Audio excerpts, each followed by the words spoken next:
Bismillahirrahmanirrahim. Assalamualaikum warahmatullahi wabarakatuh. Selamat siang Bapak Ibu yang saya hormati.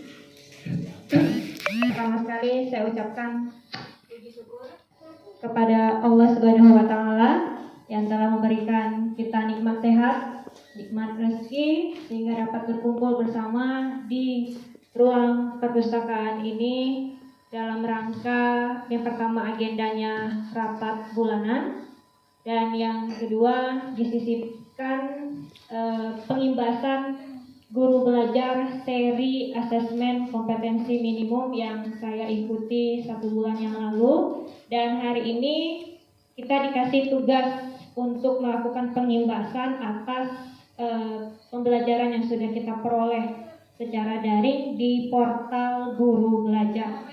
Pertama kita mulai dengan latar belakang asesmen nasional. Nah, kenapa pemerintah tahun ini menargetkan AN atau asesmen nasional? Karena ini berdasarkan hasil riset PISA, yaitu program penilaian pelajar internasional untuk Indonesia. Kita itu pada tahun 2018 sangat mengalami penurunan, terutama dalam kompetensi literasi membaca dan numerasi. Itu dasar pertamanya. Oleh karena itu, pemerintah dalam hal ini Menteri Pendidikan membuat reformasi dalam hal asesmen. Bagaimana untuk mencapai mutu pendidikan nasional itu, maka dibentuklah asesmen nasional, bukan lagi UN atau ujian nasional. Jadi apa pentingnya asesmen nasional itu? Yang pertama, untuk meningkatkan mutu pendidikan. Nah, mutu pendidikan yang seperti bagaimana? Yaitu mutu pendidikan yang tidak hanya berorientasi pada pencapaian siswa dalam menguasai materi dan nilai ujian akhir, tetapi lebih kepada kecakapan skill untuk menyongsong abad 21 ini. Ya, abad 21 ini lebih kepada penguasaan teknologi.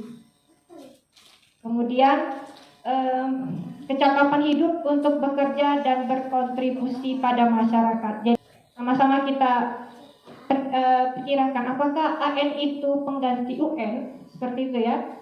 Nah, kita bahas. Yang pertama, dari tujuan pelaksanaannya, AN dan UN itu tidak sama. Kenapa? Seperti yang telah dibahas tadi, bahwa AN itu bertujuan untuk mengevaluasi mutu sistem pendidikan di Indonesia. Sedangkan UN itu untuk mengevaluasi capaian hasil belajar siswa secara individu. AN ini hanya untuk kelas-kelas menengah. Kalau SD itu kelas 5, SMP di kelas 8, dan di SMA itu kelas 11. Kemudian pelaksanaan AN itu menggunakan metode survei. Metode survei itu mengambil sampel siswa yang diambil secara acak dari setiap sekolah. Jadi tidak semua siswa kelas 5, 8, dan 11 itu yang ikut dalam satu lokal, tapi diacak. Dan itu yang menentukan adalah langsung dari pusat. model soal asesmen yang diberikan dalam AN lebih bervariasi. Kalau di dalam ujian nasional kan ada dua bentuknya ya, pilihan ganda dan uraian. Nah, kalau di AN nanti bervariasi, ada menjodohkan. Satu komponen hasil belajar murid yang diukur pada asesmen nasional adalah literasi membaca dan numerasi, atau yang disebut dengan AKM. Jadi AKM itu bentuknya dua, literasi membaca dan numerasi. Nah, kalau untuk AN itu metode penilaiannya MSAT, yaitu metode penilaian yang mengadopsi tes adaptif, di mana setiap siswa dapat melakukan tes sesuai level kompetensinya. Nah, bukan pengganti ujian nasional. Jadi begitu Bapak Ibu ya. AN bukan pengganti ujian nasional, karena AN itu lebih memberikan gambaran yang lebih utuh dan luas mengenai mutu pendidikan, bukan hanya secara kognitif, namun juga karakter dan iklim belajar. Kompetensi siswa yang diminta, yang pertama tadi kecakapan abad 21 dan profil pelajar Pancasila. Itu diperoleh melalui AN tadi. Nah, AN tersebut berupa ada 3. Yang pertama namanya AKM. AKM itu sendiri literasi membaca dan numerasi. Yang kedua nanti ada survei karakter dan survei lingkungan belajar. Jadi di samping anak-anak mengerjakan soal literasi membaca dan numerasi, ada juga nanti anak-anak mengisi survei, yaitu survei karakter dan lingkungan belajar. Jadi sampel adalah siswa kelas 5, 8, dan 11. Dasarnya yaitu untuk perbaikan pembelajaran. Ya, pemilihan jenjang kelas 5, 8, dan 11 dimaksudkan agar siswa yang menjadi peserta AN dapat merasakan perbaikan pembelajaran ketika mereka masih berada di sekolah tersebut.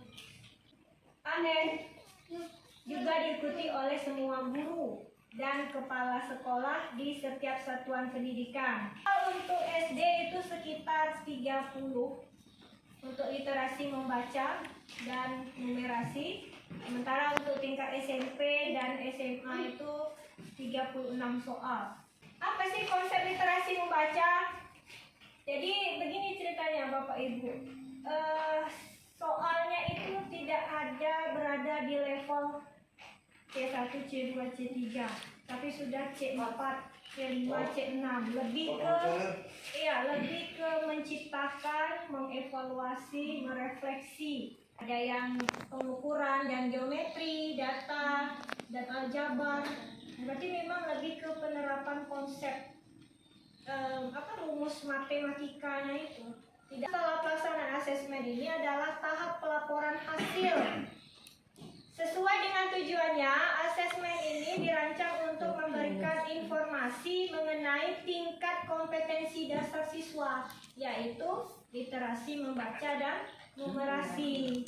Dari laporan hasil asesmen kompetensi tersebut, satuan pendidikan dapat melihat tingkat penguasaan kompetensi siswanya, yaitu ada 4 tingkatan. Yang pertama, perlu intervensi khusus, berarti ini anak yang betul-betul tidak bisa. Yang kedua, tingkatannya dasar, jadi sudah mulai paham. Yang ketiga, ada cakap, ya, murid mampu membuat interpretasi sendiri. Yang terakhir ada mahir, ya, berarti sudah hebat ini. Nah, itulah Bapak Ibu yang saya peroleh dari hasil belajar seri asesmen kompetensi minimum. Saya mohon maaf, saya akhiri dengan wabillahi taufiq wal hidayah. Wassalamualaikum warahmatullahi wabarakatuh. Waalaikumsalam.